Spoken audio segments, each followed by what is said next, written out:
Hello student, हम लोग बात कर रहे हैं अपने फिजिक्स 11th में नेक्स्ट चैप्टर, ठीक है, नेक्स्ट टॉपिक जिसका नाम है यूनिट एंड डायमेंशन। ठीक है, यूनिट एंड डायमेंशन बेसिकली अगर देखा जाए इस चैप्टर से नीट या आईआईटी में हर साल एक क्वेश्चन से ज़्यादा ही पूछे जाते हैं।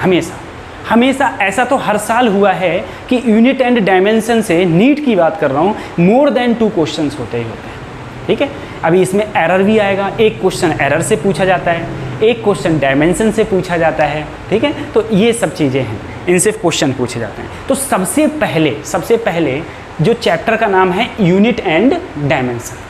ठीक है, तो गौर करना, एक क्वेश्चन तो इससे पूछा जाता है 100%। तो बेसिक पहले मैं रेफरेंस की बात करता हूँ। ठीक है, जैसे सबसे पहली चीज़ है, मैंने तुमसे कहा फिजिकल क्वांटिटीज़, फिजिकल क्वांटिटी। तो फिजिकल क्वांटिटी क्या होती है? ठीक है, दिख रहा होगा पीछे फिजिकल क्वांटिटी। तो फिजिकल क्वांटिटी क्या होती है? All the quantities which are used to describe the laws of physics are called physical quantity. ठीक है, क्या है? All the quantities which are used to describe the laws of physics are called physical quantity। ठीक है, जो भी जितनी भी क्वांटिटी हैं जो फिजिक्स की लॉ को डिस्क्राइब करती हैं, उन सबको ही हम लोग क्या बोलते हैं? फिजिकल क्वांटिटी बोलते हैं। ठीक है, अब जैसे एक बात जरा समझो, जैसे मान लो जब कभी हमारी पृथ्वी बनी होगी, मान लो पृथ्वी जब कभी आई है, पृथ्वी अस्तित्व में आई है, पृथ्वी अस्तित्व के आने के बाद में डायनासोर्स का राज था, डायनासोर हमारे विलुप्त हुए, उसके बाद में धीरे धीरे मानव सभ्यता का उत्पत्ति हुई। अब मानव सभ्यता की जब उत्पत्ति हुई तो लोग कहते हैं पहले हम आदि मानव थे, हम लोगों को कोई ज्ञान नहीं था, ना भाषा का ज्ञान था, ना किसी चीज़ का। तो हम लोगों ने क्या किया, धीरे धीरे अपने आप को डेवलपमेंट किया। ठीक है, हमें जिस जिस चीज़ की ज़रूरत पड़ती गई, हम उसी हिसाब से अपने आप को डेवलप्ड करते हुए चले गए। ठीक है, जैसे मान लो कि इससे पहले हम लोग अपने दादा परदादा लोग देखें तो उनमें क्या होता था, वो लोग बैलगाड़ी से चलते थे, साइकिल से चलते थे। क्यों? क्योंकि उन्हें दूर जाने की आवश्यकता नहीं होती थी। जब नई पीढ़ी आई, उन्होंने को दूर दूर जाने की जब आवश्यकता हुई तो उन्होंने एरोप्लेन का आविष्कार किया। ठीक है, तो ये सब है, इन्वेंशन चलते रहते हैं। तो उसी में मैंने तुमसे कहा, जैसे मान लो पहले हम सब लोग पास रहते थे। ठीक है, जैसे मान लो इंडिया के लोग हैं तो वो ज़्यादा से ज़्यादा वही इंडिया में घूम रहे हैं, उन्हें थोड़ी ना पता ऑस्ट्रेलिया कहाँ है, ऑस्ट्रेलिया तो एक टापू पर है। ठीक है, उन्हें नहीं पता था कि समुद्र में हम इधर जाएंगे, इतना चलने के बाद में ऑस्ट्रेलिया आएगी। अब वहाँ पर जो ऑस्ट्रेलिया में लोग बसे, इंडिया में जो लोग बसे, इंग्लैंड में जो लोग बसे, उन्होंने अपने चीज़ों को अपने हिसाब से नापना स्टार्ट कर दिया। ठीक है, कैसे? जैसे माना जैसे अपन लोग कहते हैं, हम लोग मानते हैं कि जैसे मान लो इंडिया है, इंडिया में अपन लोग मान लो नॉर्थ इंडिया में हम लोग बिलोंग कर रहे हैं, तो नॉर्थ इंडिया में हम लोग क्या बोलते हैं? हम लोग हिंदी बोल रहे हैं, इंग्लैंड वाले अंग्रेजी बोल रहे हैं। क्यों? क्योंकि उनके यहाँ अंग्रेजी बोलचाल की भाषा में आई, हमारे यहाँ हिंदी बोलचाल की भाषा में आई। ठीक है, ऐसे ही पहले मेजरमेंट होते थे, किसी चीज़ को तोलना है, किसी चीज़ को नापना है, तो डिफरेंट जो सिस्टम्स हैं यूनिट के, वो इजाद किए गए अलग अलग जगहों पर। लेकिन जब मनुष्य आपस में उनका आना जाना इधर उधर प्रदान हुआ, बाया किसके जहाज, पानी वाले जहाज के थ्रू जा रहे हैं, आ रहे हैं, तो एक दूसरे की यूनिट्स में क्या करना पड़ा? इंटरफेयर करना पड़ा। जैसे मान लो उन्होंने इंडिया से मसाले खरीदे। ठीक है, अब मसाले खरीदने के बाद इंडिया ने वहाँ से मान लो आयरन लिया। ठीक, तो आयरन लिया या फिर कोई भी चीज़ अगर ले रहे हैं तो हमें इंपोर्ट एक्सपोर्ट तो करना पड़ेगा। तो इंडिया नाप रही है किसी चीज़ में, वो नाप रहे हैं किसी चीज़ में, तो उन्होंने क्या किया? असमंजस करके सभी यूनिट्स को क्या किया?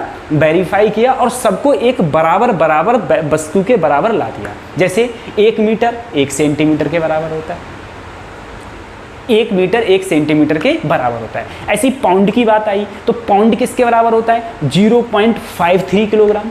0.53 किलोग्राम के बराबर क्या होता है? पाउंड। ठीक है, अब हम बात कर रहे हैं, देखो कौन कौन सी सिस्टम ऑफ यूनिट लाए गए पूरी दुनिया में। हम बात करेंगे सिस्टम्स ऑफ यूनिट की, सिस्टम्स ऑफ यूनिट की। ठीक है, हम लोग बात कर रहे हैं आज सिस्टम्स ऑफ यूनिट की। अब देखो, सिस्टम ऑफ यूनिट को बेसिकली 4 टाइप से डिवाइड किया गया है। Second, third, fourth. ठीक है, पहली जो है, पहली क्या है, पहली मान लिया हमने CGS सिस्टम। पहला सिस्टम जो है वो कैसा है, CGS सिस्टम है। सेकेंड हमने मान लिया FPS सिस्टम। ठीक है, थर्ड मान लिया MKS सिस्टम, फोर्थ मान लिया SI सिस्टम, जिसे हम लोग क्या बोलते हैं, international system. International system.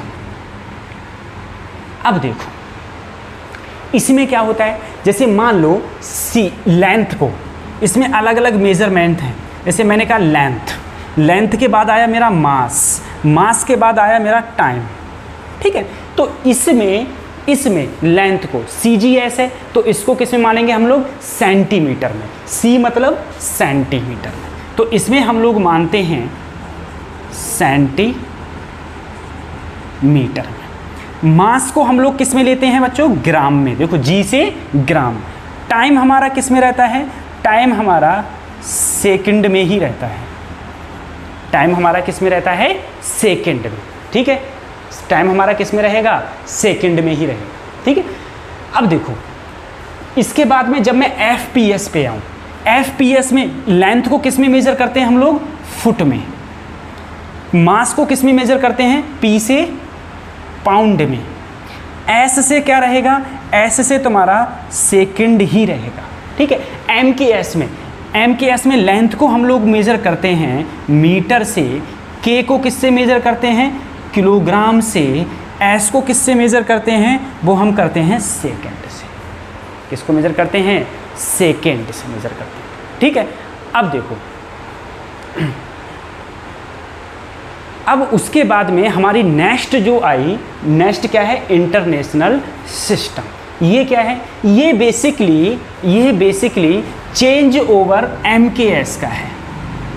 Change over MKS unit, यानी कि ये MKS यूनिट का ही एक प्रकार से MKS यूनिट को ही चेंज करके कौन सी सिस्टम बनाया गया है, इंटरनेशनल सिस्टम बनाया गया है। ठीक है, अब देखो मेन चीज़, एक चीज़ याद रखना कि मान लो जैसे तुम्हारा CGS सिस्टम है, CGS सिस्टम जो अभी भी यूज़ किया जाता है, वो यूज़ किया जाता है फ्रेंच में। ठीक है, और इस सिस्टम को हम लोग फ्रेंच सिस्टम भी बोलते हैं। या तो CGS सिस्टम कह दो या फिर क्या बोल दो, फ्रेंच सिस्टम बोल दो। ठीक है, फ्रेंच सिस्टम बोला जाता है इसे। अब सेकंड आता है तुम्हारा FPS कहाँ यूज़ होता है, देखो तुमने मूवियों में देखा होगा, जितनी भी मूवी होंगी, हॉलीवुड की जितनी मूवी होती हैं, उस सब में क्या होता है, लोग चीज़ फुट में, पाउंड में, या फिर फुट या पाउंड में, पाउंड वजन अगर तुम देखो, अगर वो वेट उठा रहे हैं तो वेट किस में होते हैं, पाउंड में होते हैं। ठीक है, तो ये ज़्यादातर यूज़ की जाती है USA में, यूज़ की जाती है। किस कंट्री में, USA में। ठीक है, USA में की जाती है। या हमारे पड़ोसी देश देख लो, पड़ोसी देश जैसे म्यांमार है, म्यांमार में भी इसका यूज़ किया जाता है। ठीक है, म्यांमार हो गया या फिर लाइबेरिया हो गया, वहाँ पर जगह ये सब चीज़ें यूज़ की जाती हैं। कौन सी system, FPS system. MKS system कहाँ यूज़ किया जाता है, हमारी इंडिया में कौन सा सिस्टम यूज़ किया जा रहा है, हमारे इंडिया में MKS सिस्टम यूज़ किया जा रहा है। और सभी लोग जो मिलके यूज़ कर रहे हैं पूरे देश में, जहाँ पर व्यापार होता है, वो कौन सा सिस्टम होता है, तुम्हारा इंटरनेशनल सिस्टम है, वो है तुम्हारा इंटरनेशनल सिस्टम। ठीक है, तो कैसे याद रखोगे, CGS, FPS, MKS, ये तुम्हारे USA में यूज़ की जा रही है, ये फ्रांस में यूज़ की जा रही है, फ्रेंच बोलते हैं इसे, और ये तुम्हारे इंडिया में यूज़ की जा रही है, ये है। तो ये बेसिकली एक बिल्कुल बेसिक चीज़ थी सिस्टम ऑफ यूनिट्स में। अब हम लोग इसमें आगे बढ़ेंगे। सिस्टम ऑफ यूनिट के बाद में हम लोग बढ़ते हैं, जैसे कुछ हमें लेंथ हैं, जो हमें कुछ लेंथ या कोई चीज़ जो याद रखने की ज़रूरत है, जो आगे आगे जैसे हम चलेंगे वैसे वैसे हम लोगों को ज़रूरत पड़ने वाली है। जैसे मैंने कहा 1 माइक्रोन का मतलब क्या होता है, 1 माइक्रोन का, इसको हम लोग 1 माइक्रो अगर मीटर लिखेंगे तो 1 माइक्रो, ये साइन होता है माइक्रोन का। ठीक है, इसका मतलब होता है 10 की घात 10⁻⁻⁶ मीटर।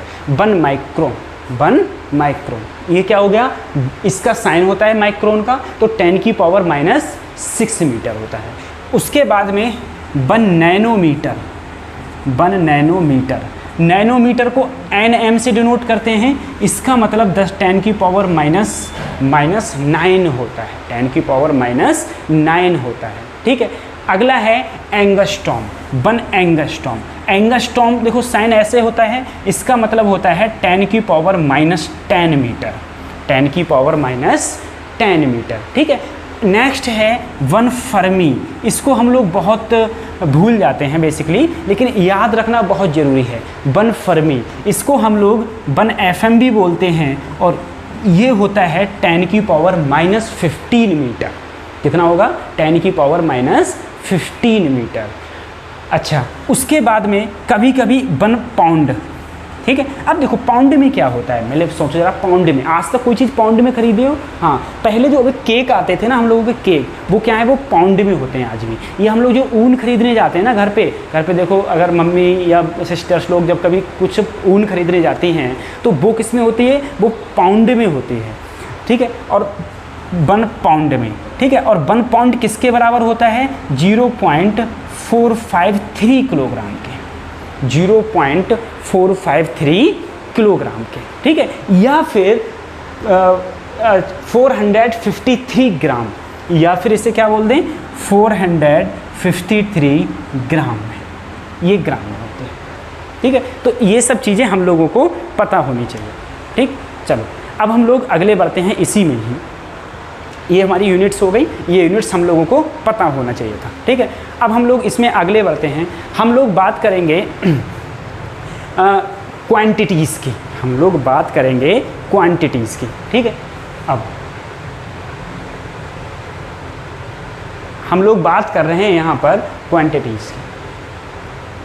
अब देखो क्वांटिटीज़ में क्या होता है, क्वांटिटी अगर मैं ये कहूँ तुमसे, बेसिकली हम जैसे अगर किसी भी चीज़ की डायमेंशन निकाल ली है, किसी भी चीज़ की अगर डायमेंशन निकाल ली है, तो डायमेंशन में क्या होती हैं, डायमेंशन जैसे मान लो मैं तुमसे कहूँ कि हमारे नंबर सिस्टम है, नंबर सिस्टम कैसे बना है, नंबर सिस्टम देखो 0 1 2 3 4 5 6 7 8 9 ऐसी तो बनता चला गया है नंबर सिस्टम। तो ये सब एक नंबर से मिलके बना है। अगर तुमसे कोई कहे, कोई अगर ये कहे कि 9904 लिखो, तो कैसे लिखोगे, तो तुम इन्हीं एक नंबर सिस्टम का यूज़ करोगे, जो कहाँ से स्टार्ट होगा, जो 0 से स्टार्ट होगा और कहाँ तक गया हुआ है, 9 तक, 0 1 2 3 4 5 6 7 8 9। तो ये सब क्या है, ये सब तुम्हारा नंबर सिस्टम है। ठीक है, ऐसे ही हमने अगर डायमेंशन को हम लोग लेंगे, डायमेंशन को हम लोग लेंगे, तो ये भी क्या है, डायमेंशन भी किसी न किसी एक छोटी क्वांटिटीज से मिलकर बनी है। ठीक है, और वही क्वांटिटीज़ को हम लोग बोलते हैं फंडामेंटल क्वांटिटीज़। चलो हम बात कर रहे हैं अब फंडामेंटल क्वांटिटी। ठीक है, तो फंडामेंटल क्वांटिटी 7 है। ठीक है, एक चीज़ और याद रखना, नीट में कभी कभी ऐसे भी क्वेश्चन पूछा जा सकता है कि बताओ उन्होंने कोई 4 फंडामेंटल क्वांटिटीज़ दे दी, उनमें से कोई एक क्वांटिटी नहीं है, तुमसे कह दिया बताओ which is not fundamental quantity. ठीक है, तो वो ऑप्शन टिक करना है। तो आपको क्या करना है, 7 फंडामेंटल क्वांटिटीज़ को रिमेंबर तो रखना ही रखना है। ठीक है, 7 फंडामेंटल क्वांटिटीज़ आपको रिमेंबर रखनी है, याद रखनी है। ठीक है, हम लोग बात करते हैं सबसे पहली फंडामेंटल क्वांटिटीज़ होती है m, सिंबल होता है m। ठीक है, और m को हम, m क्या होता है तुम्हारा, मास होता है, मास। m क्या हो गया तुम्हारा, मास हो गया। उसके बाद में क्या आती है, नेक्स्ट लेंथ, नेक्स्ट आती है लेंथ। लेंथ को किससे डिनोट करते हैं हम लोग, l से डिनोट करते हैं। ठीक है, फिर टाइम, टाइम को किससे डिनोट करते हैं पता है, t से डिनोट करते हैं। ध्यान रखना, टाइम को किससे डिनोट करेंगे हम लोग, t से डिनोट करेंगे। ठीक है, उसके बाद में इलेक्ट्रिक करंट,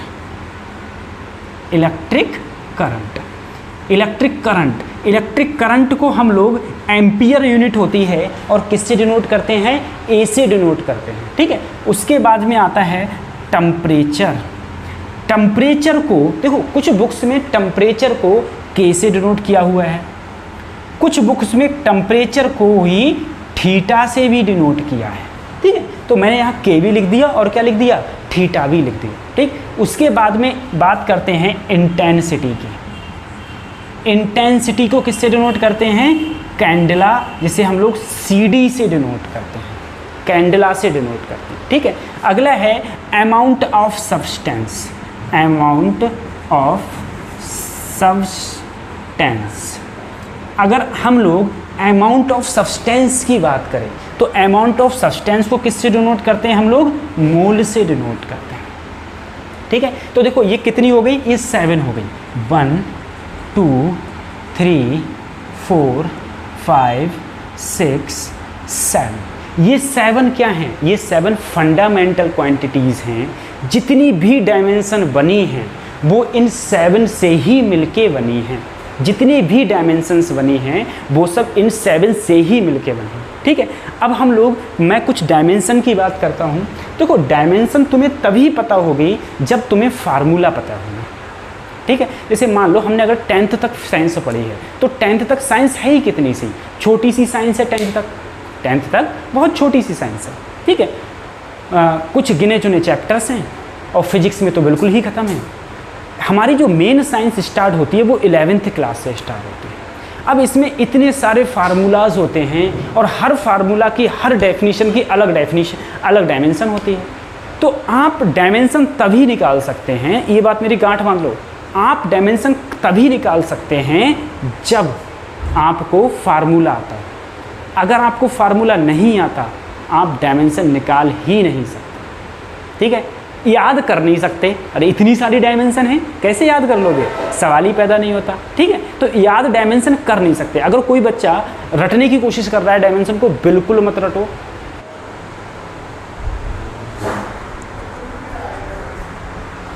तो हम लोग बात कर रहे हैं किसकी, डायमेंशन में आ ही रहे थे, ठीक है। तो जैसे इस सारी 7 क्या होगी, 7 हमारी फंडामेंटल क्वांटिटीज़ होगी। 7 क्या हो गई, हमारी फंडामेंटल क्वांटिटीज़ हो गई। अब देखो कुछ क्वांटिटीज़ की बात करूँ, मैंने कहा जैसे वेलोसिटी का फार्मूला क्या होता है, बच्चा बताए। वेलोसिटी का फार्मूला क्या होता है, डिस्टेंस अपॉन टाइम। वेलोसिटी का फार्मूला होता है डिस्टेंस अपॉन टाइम। अब डिस्टेंस को हम लोग किससे मेजरमेंट करते हैं, डिस्टेंस को लेंथ से, यानी कि लेंथ से, अगर लेंथ से मेजरमेंट करते हैं तो इसको किससे डिनोट करेंगे, एल से, क्योंकि लेंथ क्या होती है, एल, और टाइम को टी से। अगर ये टी ऊपर जाएगा तो क्या बचेगा, एल टी माइनस 1। उसके बाद हम लोग बात करेंगे नेक्स्ट, जैसे मैंने कहा एसिलरेशन। तो एसिलरेशन का फार्मूला क्या होता है, वो होता है velocity upon time. Velocity upon time. अब वेलोसिटी की क्या होती है, ध्यान ऊपर देखो क्या लिखा है, एल टी माइनस 1 और टाइम की टी। जब ये टी ऊपर जाएगी तो क्या हो जाएगा, एल टी माइनस 2। समझ में आ रही है। तो किसी भी डायमेंशन तुम तभी निकाल सकते हो जब तुम्हें फार्मूला पता हो। अगर फार्मूलाज के बारे में तुम्हें नहीं पता है, अगर तुम फार्मूलाज को नहीं जानते हो तो तुम डायमेंशन नहीं निकाल सकते प्यारे बच्चों। इसीलिए मैं तुमसे कह रहा हूँ कि अगर 11th क्लास में आए हो, डायमेंशन रट रहे हो तो रटना छोड़ दो। फिजिक्स रटी नहीं जाती है, ठीक है, फिजिक्स समझी जाती है। फिजिक्स रटी नहीं जाती है, फिजिक्स समझी जाती है। रटोगे तो कितने फार्मूला रटोगे, कितनी डायमेंशंस रटोगे, रटते रटते एक रटोगे 4 भूलोगे, फिर रटोगे फिर, तो नहीं काम चलेगा। फार्मूला याद करो। फार्मूला याद कब होंगे, जब तुम पूरी 11th की बुक, 11th का कोर्स कवर कर चुके होगे, 12th का कोर्स कर चुके होगे, तो 11th के सारे फार्मूलाज याद होंगे। जब फार्मूलाज याद होंगे तो डायमेंशन अपने आप निकाल लोगे, ठीक है। तो डायमेंशन रटना नहीं है कि अरे मुझे तो डायमेंशन के बारे में आता ही नहीं है, तो डायमेंशन मुझे आती ही नहीं है, मैं क्या करूं सर। अरे डायमेंशन नहीं आती है तो वो किसी को नहीं आती हैं, क्यों, क्योंकि तुमने अभी तुमने फार्मूला पढ़े ही नहीं है। जिसके बारे में तुम्हें पता ही ना हो तो उसकी डायमेंशन कैसे निकाल दोगे, ठीक। ठीक है। तो जैसे जैसे वक्त जाता जाएगा वैसे वैसे तुम डायमेंशन निकालना अपने आप सीखते चले जाओगे, ठीक है। अब हम एसेलरेशन हो गया हम लोगों का, ठीक है। एसेलरेशन के बाद में जैसे मैं बात करूं बच्चों मोमेंटम का, अब किसी बच्चे को मोमेंटम का फार्मूला ही पता नहीं है, तो मोमेंटम फार्मूला क्या होता है, मास इनटू वेलोसिटी। तो कैसे निकाल दोगे जब तक तुम्हें इसका फार्मूला पता नहीं है, लेकिन जब तुम 11th में मोमेंटम के बारे में पढ़ोगे तो निकाल दोगे। तो मास को किससे नोट करते हैं, m से, और वेलोसिटी क्या हो गई सर, LT-1। क्या हो गया, MLT-1। सबसे इंपॉर्टेंट फोर्स का क्या होता है, मास इनटू एक्सेलरेशन। फोर्स का क्या होता है, मास इनटू एक्सेलरेशन। मास क्या है, m, एक्सेलरेशन क्या है, देखो LT-2। तो मास इनटू एक्सेलरेशन हो गया MLT-2, ठीक है। उसके बाद में अगर मैं बात करूं बेटा नेक्स्ट वर्क की, किसकी बात करूं, वर्क की। ध्यान करना, वर्क क्या होता है, वर्क डन क्या होता है, वर्क होता है बेटा फोर्स इनटू डिस्प्लेसमेंट। अब देखो फोर्स की क्या होती है, फोर्स की तो याद कर लो, ये सोच लो, फोर्स की इतनी जगह यूज होगा, फोर्स याद कर लो। फोर्स क्या होता है, MLT-2। तो फोर्स हो गया MLT-2, डिस्प्लेसमेंट तो L होती ही है, तो क्या हो गया ML²T-2, ठीक है। कुछ चीज़, एक चीज़ और कुछ याद रखने की ज़रूरत है, रिमेंबर करने की ज़रूरत है, क्या, जो वर्क की होती है वही तुम्हारी एनर्जी है। कौन सी energy, kinetic energy, potential energy, ये सब यही है। काइनेटिक एनर्जी, पोटेंशियल एनर्जी, ये सब की क्या है, ML²T-2, ठीक है। ML²T-2 ये सब किसकी है, ये तुम्हारा किसका हो जाएगा, ये तुम्हारी हो जाएगी वर्क और एनर्जी सब एक ही चीज़ होती है डायमेंशन से, ठीक है। हाँ चलो सही। अब मैं बात करता हूँ बच्चों पावर की। पावर का फार्मूला क्या होता है, पावर होता है वर्क अपॉन टाइम। तो वर्क का क्या आया, ML²T-2। टाइम का क्या होगा, T। जब ये T ऊपर जाएगा तो क्या हो जाएगा, ML², देखो -2 पहले ही सही था, एक -1 और चला गया तो क्या हो गया, -3। ML²T-3, ये किसका आ गया, ये आ गया पावर का, ठीक है। तो जब तक तुम्हें, अब देखो मान लो तुम्हें पावर का फार्मूला ही पता नहीं होता, वर्क अपॉन टाइम, डायमेंशन कैसे निकालते, ठीक है। तो डायमेंशन निकालने के लिए प्यारे बच्चों, वही मैं तुमसे कह रहा हूँ, डायमेंशन तभी निकाल सकते हो जब तुम्हारे लिए फार्मूलाज याद होंगे। अगर फार्मूला याद नहीं है तो डायमेंशन नहीं निकाल सकते। जैसे अगर मैं एक अगले बात करूं, मैंने तुमसे कहा प्रेशर का फार्मूला पता है क्या होता है, फोर्स अपॉन एरिया। अब फोर्स, मैंने कहा था फोर्स याद कर लो, फोर्स तो बहुत जगह यूज़ होना है। क्या होता है, ML, साथ साथ बोलो, MLT-2। एरिया क्या हो जाएगा, L²। जब ये ऊपर जाएगा तो ये हो जाएगा M, देखो अभी 1 है, ऊपर जाएगा -2 तो ML-1T-2। ये किसका हो गया, प्रेशर का हो गया। ये क्या हो गया, प्रेशर हो गया, ठीक है। अच्छा, उसके बाद कुछ अभी और बहुत सारी हैं, मैं बात कर रहा हूँ स्ट्रेस क्या होता है, देखो स्ट्रेस क्या होता है, स्ट्रेस का भी होता है फोर्स अपॉन एरिया, और फोर्स का क्या होता है, ML-T-2। एरिया क्या हो जाएगा, L²। तो ये ऊपर गया तो ये भी क्या होगा, ML-1T-2। तो स्ट्रेस ही भी क्या है, फोर्स, प्रेशर ही तो है। और ये शायद 2020 में 2020 में नीट के एग्ज़ाम में पूछा गया है कि बताओ डायमेंशन ऑफ द स्ट्रेस क्या है, डायमेंशन ऑफ द स्ट्रेस। उसके बाद में अब हम बात करते हैं टॉर्क की। टॉर्क क्या होता है, टॉर्क का फार्मूला क्या हो जाता है, टॉर्क का फार्मूला होता है force into perpendicular distance. Force into perpendicular, इसका मतलब होता है परपेंडिकुलर डिस्टेंस। तो फोर्स का क्या होता है, ML-T-2, और डिस्टेंस का क्या होता है, L। तो क्या हो गया, ml²T-2। और ये किसका होता है? अरे एनर्जी का यही तो होता था, वर्क डन का यही तो होता है, काइनेटिक एनर्जी का यही तो होता है, पोटेंशियल एनर्जी का यही तो होता है, सब कुछ यही तो होते हैं। ठीक है, सही है। अब मैं बात करूं आगे ग्रेविटेशनल इंटेंसिटी का। आगे डायमेंशन में मैं बात कर रहा हूं किसकी? Gravitational intensity. Gravitational intensity. अब देखो, इसको डिनोट करते हैं हम लोग कैपिटल जी से। ये तो 9th में पढ़ा था ग्रेविटेशनल इंटेंसिटी। ठीक है, 9th में क्या फार्मूला पढ़ा था कि टू मासेस हैं, टू मासेस, एक का मास m1, एक का मास m2, और दोनों के बीच की डिस्टेंस r है, तो एक फोर्स लगता है जो लगता है Gm1m2/r²। याद आ गया? हाँ, तो यहाँ पर G क्या है? Gravitational intensity. तो अगर इसके नीचे कुछ नहीं है, मैंने क्रॉस मल्टीप्लिकेशन किया तो G ये हो गया F/r², ये नीचे हो जाएगा m1 × m2। अब देखो फोर्स का क्या होती है डायमेंशन? mlt-2। ये क्या है? रेडियस। रेडियस एक डिस्टेंस ही तो है, तो इसका क्या हो जाएगी? l²। मास क्या हो जाएगा? m और m m²। ठीक है, अगर ये ऊपर गया तो क्या आ गया? m-1 l t-2, और 2 ये है 1 ये है, तो क्या हो गया? 3 m-1 l3 t-2। ये किसके लिए आ गया? ये आ गया ग्रेविटेशनल कांस्टेंट का। ठीक है, ये आ गया तुम्हारा ग्रेविटेशनल कांस्टेंट का। ठीक है, अब मैं बात करूं लैटेंट हीट की। ठीक है बच्चों, लैटेंट हीट क्या होती है?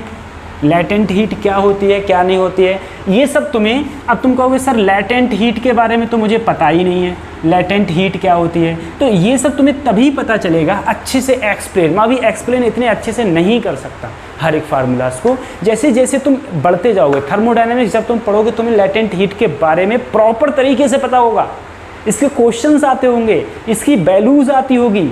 ठीक है, कि सॉलिड के लिए अलग होगा, लिक्विड के लिए अलग होगा, ये सब तो वही है। तो लैटेंट हीट बराबर, देखो फार्मूला L बराबर हो जाएगा Q/m। Q क्या है? हीट है, और हीट क्या है? हीट ही एनर्जी है, और एनर्जी का क्या होता है? ml²T-2, और m का तो m हो ही गया। ठीक है, m क्या है? मास, तो कैंसिल आउट होके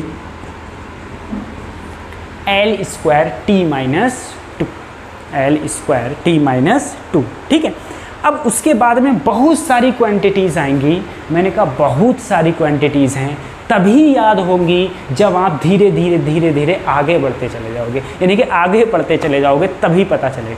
ठीक है, एकदम से नहीं याद होंगी। मैक्सिमम 11th का बच्चा जब आता है तो वो सोचता है मैं ये तैयार कर लूँ, वो तैयार कर लूँ, ये याद हो जाए, लेकिन जैसे ही वो डायमेंशन में आता है तुरंत कहता है सर मुझे डायमेंशन याद नहीं हो रही है। तो मैं कहता हूँ, मैं वही कहता हूँ, मैं कहता हूँ जैसे जैसे तुम अगले बढ़ते चले जाओगे वैसे वैसे डायमेंशन तुम्हें याद होती चली जाएंगे। क्यों? क्योंकि तुम्हें फार्मूला याद होते चले जाएंगे। अदरवाइज जब तुम्हें फार्मूला ही याद नहीं होंगे, ठीक है, तो तुम डायमेंशन नहीं निकाल सकते। ठीक है, अब देखो मैं कुछ डायमेंशन और बात करता हूँ जो तुम बहुत अच्छे से पढ़ के आए हो 10th क्लास में। किसकी? करंट। मुझे पता है हर बच्चे ने पढ़ा है करंट के बारे में। I क्या होता है? I क्या होता है? करंट। ठीक है, तो देखो करंट के लिए, करंट तुम्हारा करंट की यूनिट क्या हो जाएगी? तो याद करो फंडामेंटल क्वांटिटी। ठीक है, इलेक्ट्रिक करंट की क्या होती थी? एम्पियर। क्या होती है? एम्पियर। ये फंडामेंटल क्वांटिटीज थी। ठीक, उसके बाद में अगर मैं बात करूं चार्ज की, चार्ज को डिनोट किससे करते हैं? Q। और Q क्या होता है? I × T, current × time. तो I का क्या होता है? A। टाइम का क्या हो गया? T। तो I बराबर क्या आया बच्चों? ध्यान करो, I बराबर क्या आया? AT। I बराबर क्या आया? AT। ठीक है, अब हम लोग बात करेंगे, ये ध्यान रखना, ये चार्ज Q है। ये चार्ज क्या है? Q। कहीं तुम इसे मत समझना, ये क्या है? ये तुम्हारी क्या है? हीट है। ये तुम्हारी क्या है? हीट है। हीट है। और ये क्या है? चार्ज है। ठीक है, ये चार्ज है, तो चार्ज ये Q है। अगर नहीं समझ में आ रहा है तो स्मॉल q लिख लो, चाहे स्मॉल q लिख लो, ठीक है, हाँ कहीं कन्फ्यूजन में आ जाओ। अब मैं बात करूँ इलेक्ट्रिक पोटेंशियल की, बहुत सुना है तुमने नाम इलेक्ट्रिक पोटेंशियल का, है ना। अब डायमेंशन भी देख लो इलेक्ट्रिक पोटेंशियल का। अगर मैं बात करूँ इलेक्ट्रिक पोटेंशियल का, इलेक्ट्रिक पोटेंशियल को हम लोग B से डिनोट करते हैं, जो क्या होती है B बराबर W अपॉन Q, B बराबर W अपॉन Q।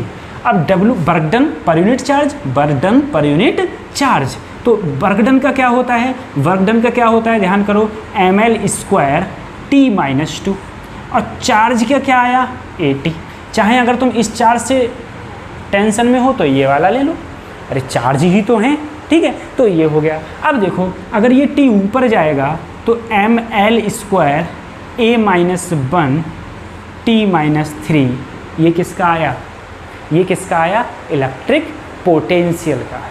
किसका आया, इलेक्ट्रिक पोटेंशियल का, ठीक है। अब मैं बात करूं इलेक्ट्रिक इंटेंसिटी का क्या होगा, इलेक्ट्रिक इंटेंसिटी।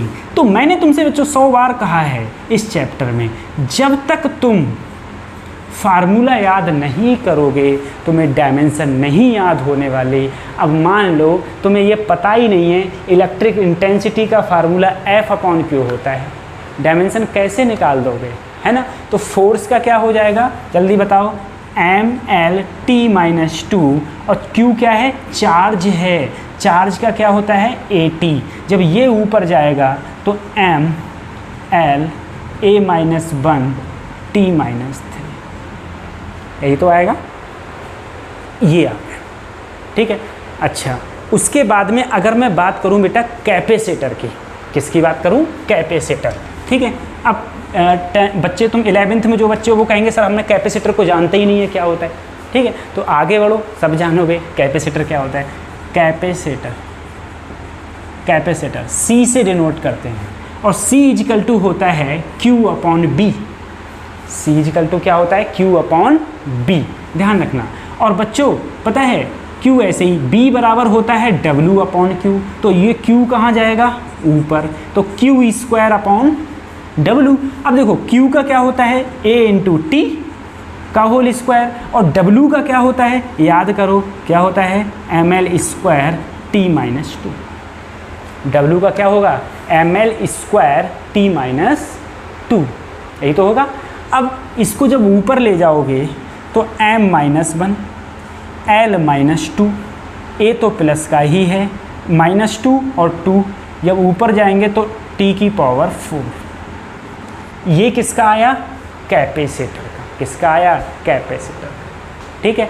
ऐसे ही मैं बात करूं रेजिस्टेंस की, रेजिस्टेंस का क्या होता है, R से डिनोट करते हैं, ठीक है। और R = क्या होता है, B/I। अरे B = IR, ओम्स लाई तो था, B = IR, ठीक है। B क्या है, B तुम्हारा पोटेंशियल। अब देखो B का क्या होता है, अगर तुम लिखना भी चाहो तो कैसे लिख सकते हो, W/Q।